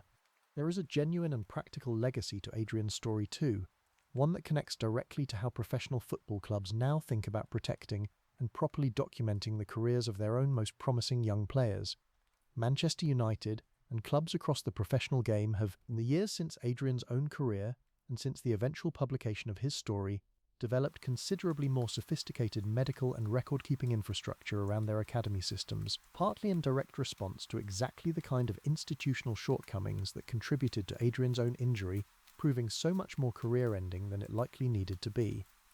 Modern academy players benefit from immediate, sophisticated diagnostic imaging, individually tailored rehabilitation programs, and considerably more careful, considerably more patient management of injuries that, in an earlier era, might have been rushed, misdiagnosed, or simply mismanaged in ways that permanently damaged players' long-term prospects. Academy coaching staff and sports science departments at professional clubs across the modern game now routinely cite historical examples of exactly this kind, career-altering injuries poorly managed by the medical standards of an earlier era when training younger colleagues on exactly why the sophisticated infrastructure now available to them represents such a genuinely significant improvement over the practices of previous decades. Beyond the purely medical improvements, there is also, in the years since Adrian's story was finally properly told, a growing recognition within football's own institutions of the specific value in properly documenting and preserving the stories of every player who passes through an academy system, not simply the small handful who go on to achieve first-team stardom. Several football clubs, including Manchester United itself, have taken steps in recent years to more carefully preserve records and to more actively support former academy players in staying connected to the club community. A quiet but genuine acknowledgement that talent identified and nurtured, even when it does not ultimately produce a first-team career, still deserves to be properly remembered and properly honoured, rather than simply allowed to disappear. It is worth remembering, too, that Adrian Doherty's story has, since the publication of Forever Young, become something of a touchstone within wider conversations about athlete welfare and about the specific and often underappreciated psychological toll that career-ending injury takes on young athletes whose entire sense of identity and entire imagined future has, until that exact moment, been built around a sporting career. Sports psychologists studying this particular phenomenon have, in recent years, increasingly cited Adrian's example, not as a cautionary tale, the way some of the other stories in this series have been discussed, but as a genuinely instructive example of how a young person can, given the right underlying character and the right underlying interests beyond their sport, navigate even the most devastating professional disappointment with a kind of quiet resilience that deserves genuine admiration rather than simple pity. This particular framing matters because it would be easy, telling a story this quietly sad, to allow Adrian Doherty to be remembered purely as a tragic figure, a talent wasted, a life cut short, a career that never was. But the fuller and more honest account of his life, now that it has finally been properly researched and properly told, reveals something more complete and, in its own way, more genuinely admirable than simple tragedy. It reveals a young man who possessed genuine, once-in-a-generation footballing talent, who lost the opportunity to fully realise that talent through circumstances substantially beyond his own control, and who responded to that loss not with bitterness or self-destruction, but with a quiet, deliberate decision to build a different, equally valid kind of life around the things that had always mattered most to him. There is one further piece of this reckoning worth including, concerning the specific and lasting impact that Adrian's story, once finally told, had on the very teammates who had once shared a training pitch with him. Several members of the class of '92 generation have spoken, in the years since Forever Young's publication, about how profoundly the book affected their own understanding of their shared history, a recognition that the story they had always told about their own remarkable generation had, without any deliberate malice, been missing from its most talented members entirely. This recognition, arriving so many years after the fact, has by several accounts prompted a genuine and welcome reassessment among former teammates of exactly how their own celebrated generation ought to be remembered and discussed going forward.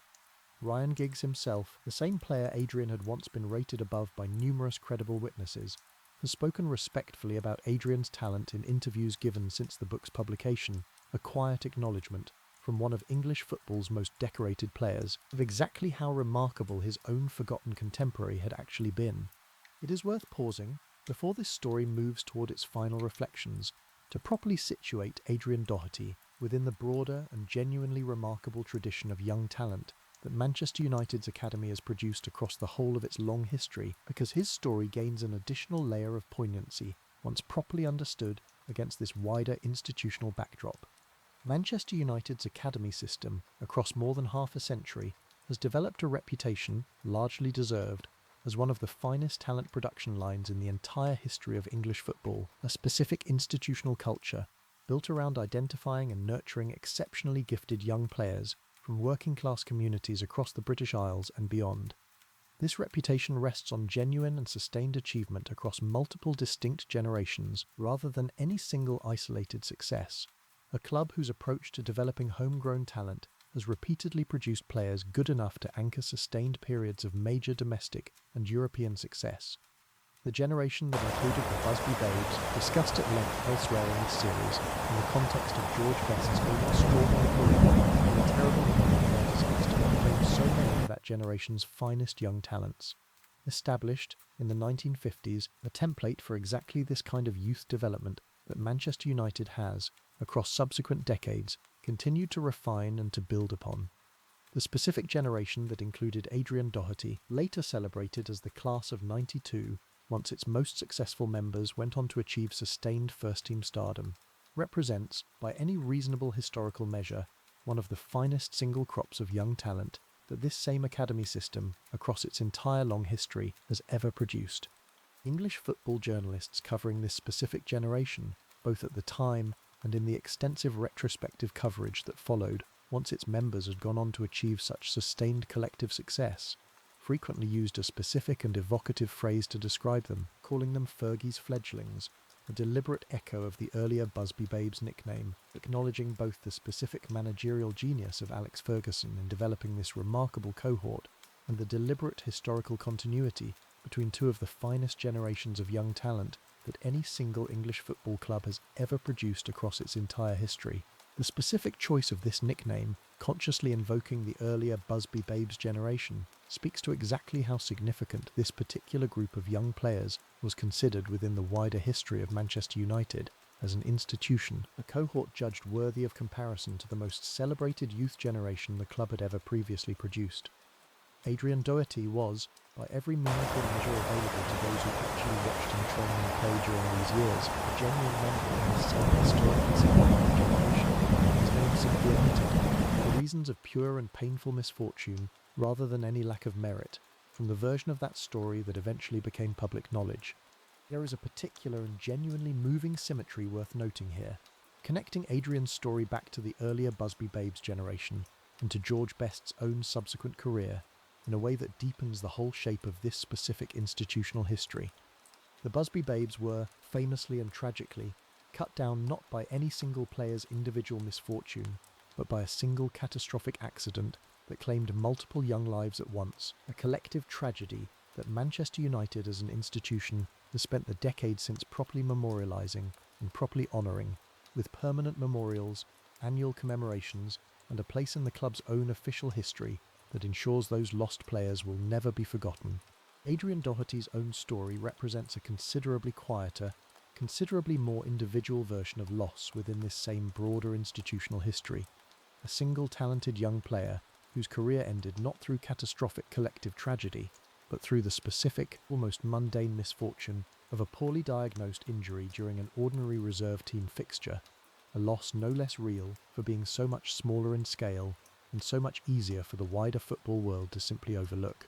It is worth considering too exactly how many other Manchester United Academy players across the whole history of this remarkable institution might have similarly promising stories that never received even the eventual, if belated, recognition that Adrian Doherty's story has now finally achieved every single year across more than a century of professional football. The academies at Manchester United and clubs across the entire footballing world released dozens of young players whose own talent, while perhaps never quite reaching Adrian's own extraordinary level, was nonetheless genuine and nonetheless worth properly remembering.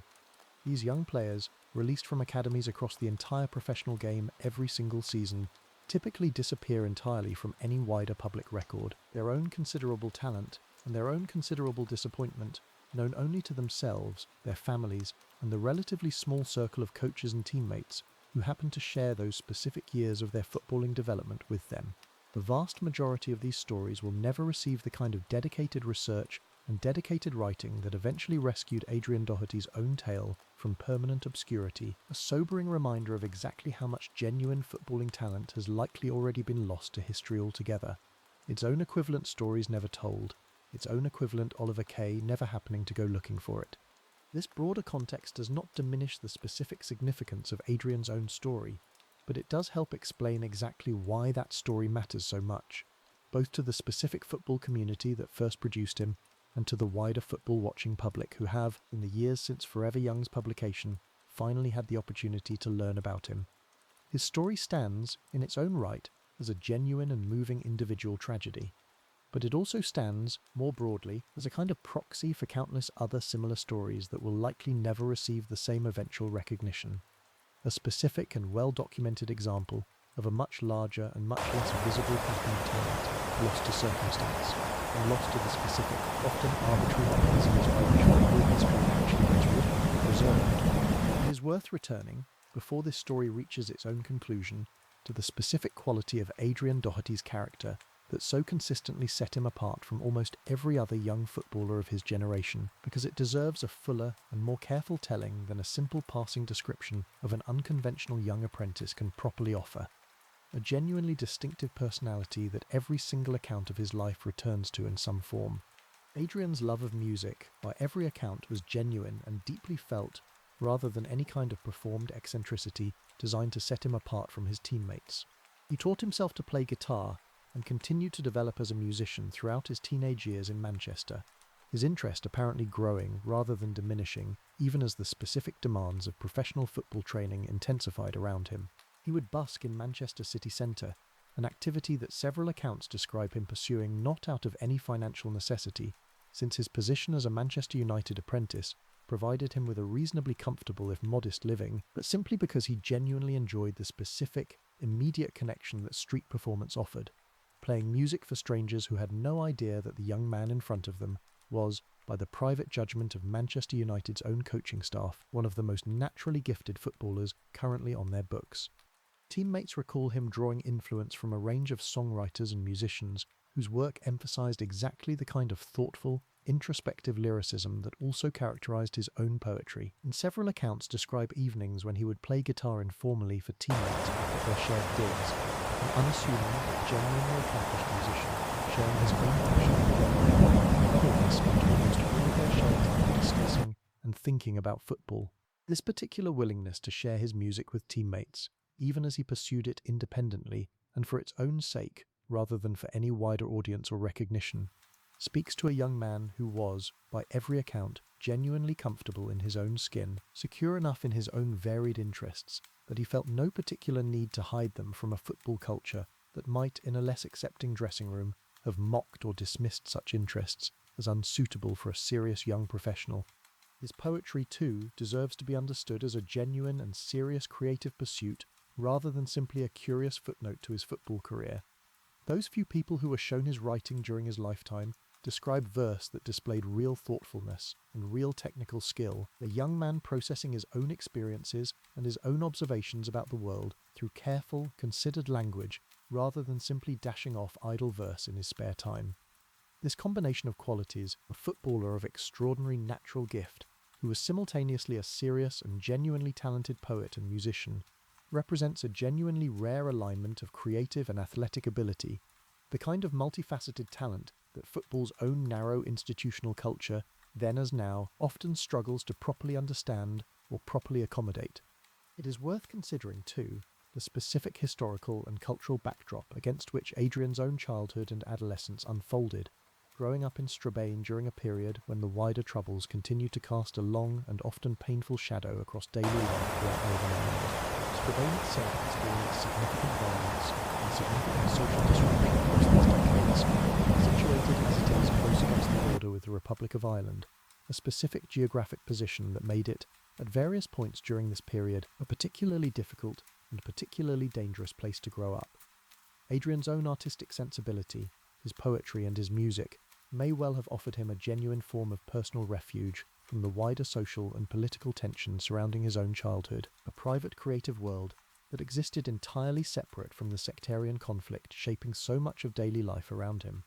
There is something worth sitting with in this specific combination of circumstances, a boy growing up amid genuine social and political turmoil, finding in football and in music and in poetry three separate but equally genuine sources of personal meaning and personal escape. When he eventually moved to Manchester as a teenager, he carried all three of these interests with him, refusing, in a way that so distinguished him from almost every other young apprentice professional of his generation, to sacrifice any one of them in service of the others. This particular refusal, to allow football to become the single, all-consuming focus of his young life, in the way that professional football so often demands of its most promising young talents, may well be one of the most genuinely admirable and most quietly instructive aspects of his entire story.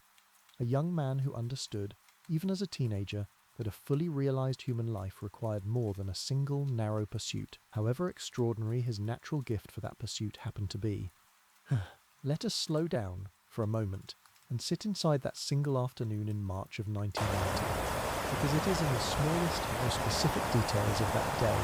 that the full scale of what Manchester United really possessed in its quiet 16-year-old becomes easiest to properly feel. Picture the scene. A coach carrying Manchester United's senior first-team squad travelling south from Manchester towards Southampton, a journey undertaken countless times across the history of English professional football, ordinary in every conceivable respect, except for the presence, among the senior professionals and established internationals filling most of the seats, of one particular 16-year-old boy from Strabane, included in Alex Ferguson's travelling party, for reasons that the manager himself would have needed no lengthy explanation to justify to anyone who had actually watched this boy train. Think about what this specific inclusion actually represented within the culture of English professional football during this particular era. Managers in the late 1980s and early 1990s did not routinely include 16-year-old boys in their senior travelling squads without genuine and considered reason. Professional football at this level still operating under a broadly conservative culture regarding exactly when a young player should be trusted with proximity to senior competitive football. For Alex Ferguson, a manager already building a considerable reputation for his own judgment regarding young talent, to include Adrian Doherty in this particular travelling party speaks to a level of confidence in his ability that few players of any age, let alone 16, were typically afforded. Adrian does not, in the end, make it into the actual matchday squad for this specific fixture against Southampton at the Dell, remaining an unused member of the travelling party, rather than making his senior competitive debut on this particular afternoon. But the specific experience of that day, travelling with Manchester United's first team, sitting among established professionals and full internationals, watching a senior competitive fixture from close proximity as a genuine member of the travelling party, rather than simply as an interested spectator, must have represented, for a 16-year-old boy from a small Northern Irish town, a moment of genuine and vivid significance, a tangible, lived confirmation that the extraordinary path his talent seemed to be carving out for him was entirely real, rather than simply the enthusiastic speculation of scouts and coaches back at the training ground. There is a particular quality worth noting too, in how this specific moment sits within the broader tradition of Northern Irish footballers making their own way in English professional football, a tradition stretching back across many decades and including, most famously, George Best's own remarkable rise from Belfast to Manchester United stardom, a full generation before Adrian's own arrival at the same club. Northern Ireland, a nation of comparatively modest population and comparatively modest footballing infrastructure relative to England, has nonetheless produced, across the history of the professional game, a considerable and disproportionate number of genuinely gifted footballers who made significant careers for themselves in the much larger and much more commercially powerful English league system. Adrian Doherty's own journey from Strabane to Manchester United's first-team travelling squad at 16 years old represented, in its own moment, a continuation of exactly this same well-established tradition, a boy from a small Northern Irish town following a path that George Best himself had blazed a generation earlier, carrying with him the same specific hope, shared by an entire community back home, that another genuine footballing genius might be about to announce himself to the wider world. That specific hope, so vivid and so genuinely justified in March of 1990, would, within only a couple of years, be quietly and painfully disappointed by an injury that nobody watching that Southampton trip could possibly have anticipated. But it is worth remembering and worth properly honouring that the hope itself was never misplaced or naive. Everyone who actually watched Adrian Doherty train and play during these years, from Alex Ferguson himself down to the scouts and coaches working most closely with Manchester United's youth teams, genuinely believed they were watching a player capable of becoming one of the finest footballers his country had ever produced. That belief was not wrong, it was simply, tragically, never given the chance to be properly proven right. There is a final and genuinely important dimension of this story worth exploring properly, concerning the specific experience of Adrian's own family across the many years between his death and the eventual publication of his story, because it adds a dimension of quiet, private grief that deserves to be understood alongside the more public elements of his tale, a dimension too easily overlooked when a story eventually becomes public property, in the way that Adrian's own has, in recent years, finally become.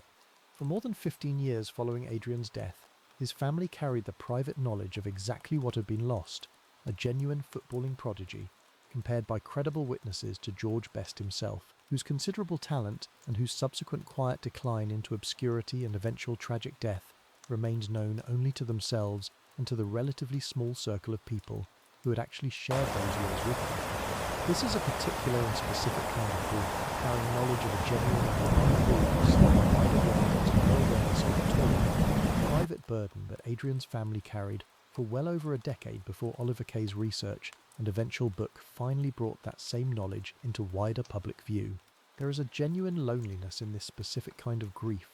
mourning not simply the loss of a beloved son and brother, but also, in some sense, the loss of any wider public understanding of exactly how remarkable that son and brother had actually been, a double burden that most grieving families are, thankfully, never required to carry. Members of Adrian's family have spoken, in the years since Forever Young's publication, about the specific and complicated emotions involved in watching their own deeply personal family story become, for the first time, a matter of public interest and public commentary. There is genuine gratitude, clearly expressed, that Adrian's talent and Adrian's character have finally been properly documented and properly honoured. A recognition that the wider football world now understands, for the first time, exactly what kind of young man he actually was, and exactly what kind of footballer he might have become. Family members have specifically noted how moved they were to discover, through Kay's research, the sheer breadth of genuine affection and genuine admiration that so many former teammates and coaches still carried for Adrian, even decades after last seeing him, a discovery that provided a genuine and unexpected comfort, alongside the more difficult experience of revisiting such painful memories. But there is also, understandably, a degree of discomfort in seeing such an intensely private and painful family loss discussed publicly, analysed by strangers, and eventually, as with this very tale, recounted to audiences who never knew to encounter his story only now, more than 2 decades after his death. This particular tension between the genuine value of finally having a loved one's remarkable story properly told and the specific discomfort of seeing deeply private grief become public property deserves to be acknowledged honestly rather than glossed over. Adrian's family did not choose to have this story told in the specific manner it eventually was told, a journalist's independent research project, rather than a memoir written by the family itself, and their own feelings about the book's publication and about the wider public attention that followed have, by their own honest accounts, remained genuinely mixed, even as they recognise and appreciate the fundamental value of Adrian's story finally being properly preserved. It is a tension that deserves acknowledgement here too, in this very telling, a reminder that every detail shared across this whole account touches, ultimately, on the real and ongoing grief of people who actually knew and actually loved the boy at its centre. It is worth remembering, as we approach the final reflections of this particular story, that every single detail recounted across this whole telling touches, ultimately, on the real grief of a real family who lost a real son, a real brother, in circumstances that remain, whatever the eventual public recognition his talent has since received, genuinely and permanently painful for the people who actually loved him. This is true, in different ways, of every story this series has told, but it deserves particular acknowledgement here, in a story where the family themselves lived for so many years with almost nobody else in the world properly understanding the scale of what they had actually lost. So here, is where we look. His family gathered at his bedside in the final hours of a coma from which he would never wake. Not in the quiet, largely undocumented years of ordinary work and ordinary life that followed his release from Manchester United, a career that had once seemed destined for greatness reduced, within only a few short years, to a private memory shared among a small circle of people.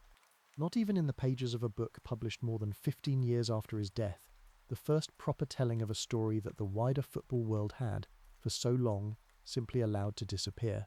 Let us leave him instead somewhere quieter. A street in Strabane, an ordinary evening, long before any of what you have just heard had happened, the kind of evening that repeats itself thousands of times over in an ordinary childhood without any single one of them feeling remarkable in the moment it is actually lived.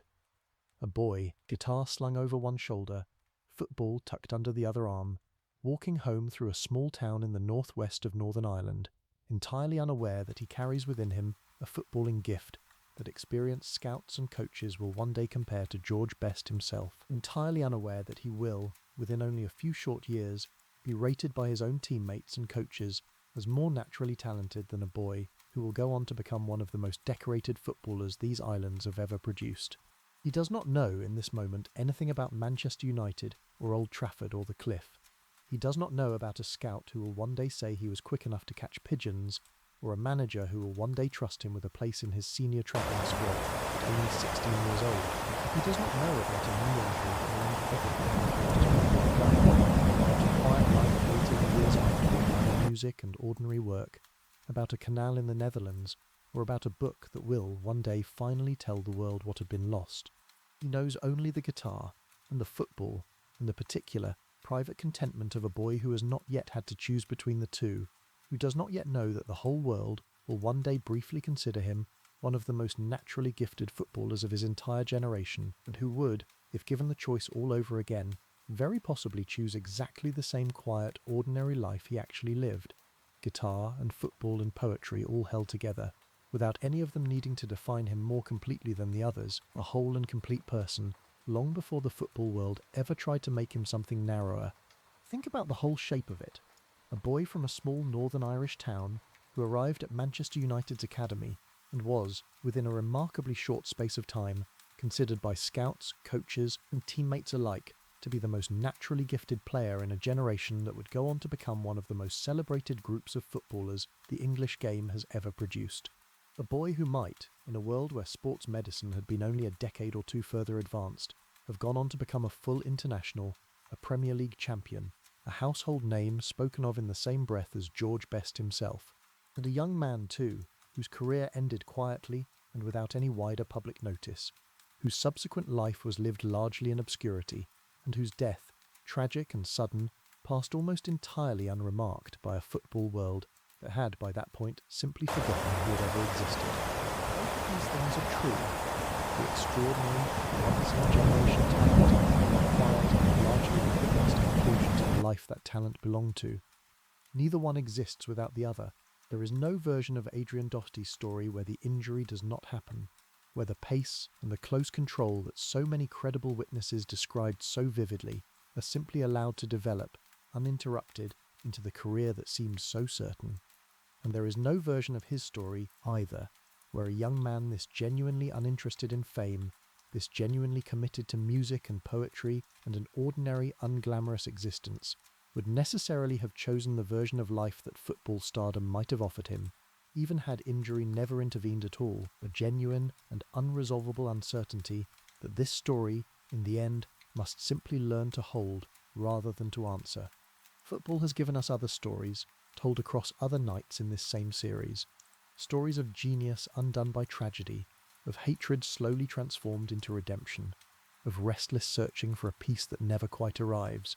of joy chosen deliberately over maximum achievement, of an entire team of overlooked individuals defying every calculation together. This story offers something different again, and in its own way something worth sitting with just as carefully as any of the others, a demonstration that some of football's most remarkable talents never receive the chance to become anything more than a private memory, held by a small handful of people, until someone eventually decides to go looking for what everyone else had already stopped searching for. A quiet reminder that even the stories football almost forgot entirely deserve their own place among the ones it remembers most fondly. There is a specific kind of comfort worth taking from a story shaped this way, one that a more famous, more thoroughly documented tale could never quite offer. Most of us, listening to a story like this one, will never play for Manchester United, will never be compared to George Best, will never be rated above a future Premier League champion by the coaches who actually watched us train. But most of us do, in our own far more ordinary lives, possess our own private talents and our own private stories that the wider world may never properly witness or properly record. Quiet gifts and quiet achievements that matter enormously to the people who actually know us, even if they never make it into any book or any wider public account. Adrian Doherty's story suggests, gently and without any heavy-handed moralizing, that a life does not need to be witnessed by millions in order to have genuinely mattered, that greatness, properly understood, exists independently of whether the wider world ever gets the chance to see it, a quiet and genuinely reassuring thought worth carrying with you long after this particular story has ended. Somewhere in Strabane tonight, in the small northern Irish town where Adrian Doherty was born, and where he was eventually laid to rest, there are still people who remember him not as a footballing prodigy whose career fell tragically short, but simply as one of their own, a local boy who went away to Manchester as a teenager, and who, in the years that followed, quietly and without any great fanfare, came back to being simply Adrian, guitar over one shoulder, football under the other arm, entirely himself, in a way that the wider world only properly understood many years after he was gone. A quiet local memory that needed no book at all to remain genuinely and permanently cherished. Let that be the picture you carry with you as you drift off tonight. The boy, the guitar, and the football, walking home through an ordinary street in an ordinary town, already carrying within him a gift that would one day be compared to George Best himself, and already, in some quiet and essential way, entirely at peace with who he actually was, independent of whatever the football world eventually decided to make of him, and independent, too, of how long it eventually took the rest of us to notice.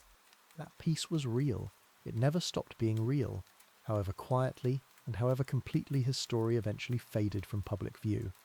And it is that peace, more than any statistic or any comparison to more famous names, that deserves to be remembered now that his story has finally, properly, been told. A boy who was, by the testimony of everyone who actually knew him, entirely and completely himself, whatever the wider world did or did not notice about the talent he carried, and whatever the record books do or do not eventually decide to say about him. Rest now. Let all of this settle completely. Let your body grow heavy and your mind grow quiet, the way Adrian himself, by every account, seemed able to find quiet and contentment even in a life that had denied him the greatness his talent once promised, a peace worth wishing for anyone carrying their own version of a dream that never quite arrived. The stadium lights have dimmed, the crowds have gone home, but the stories never stop, not even the ones that very nearly went untold altogether, not even this one. Sleep well, Adrian. Rest easy, remembered now, at last, exactly as you deserve to be all along, and exactly as you always were to the people who actually knew you.